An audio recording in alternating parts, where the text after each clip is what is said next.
দেশে কি চলছে, কি রাগ, আমদানির পক্ষে হয়ে কেন আমদানির বিরুদ্ধে বলবে?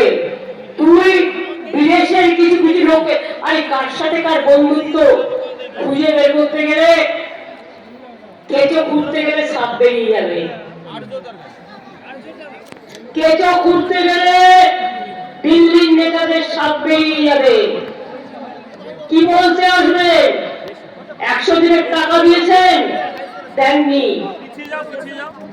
গরিব লোকের পাকা বাড়ি করে দিয়েছেন, দেননি।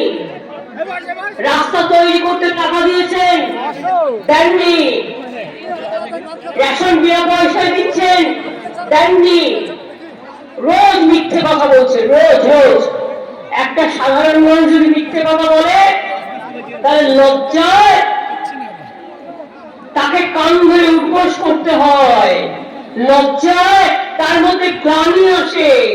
আর একটা দেশের প্রধানমন্ত্রী যদি মিথ্যে কথা বলে, তাকে ধান দুর্গ দিয়ে পুজো করতে হয়। এই হয়ে গেছে আজকে দেশের অবস্থা। আমি 1 মাস ধরে প্রোগ্রাম করছি, আর আমার খুব লু লেগে গেছে, ফলে গলাটাও ভেঙে গেছে।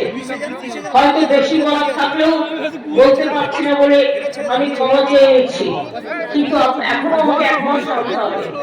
কিন্তু আপনারা আমায় বলুন, যে লোকটা রোজ বিজ্ঞাপন দিচ্ছে টিভিতে, কাগজে, রেডিওতে, সকালবেলায় ঘুম থেকে উঠলেই প্রচার, দুপুর বেলায় প্রচার, বিকেল বেলায় প্রচার, সন্ধ্যে বেলায় প্রচার, রাতের বেলাও ঘুমের মধ্যে প্রচারের আচার, সারাক্ষণ প্রচার করে যাচ্ছে।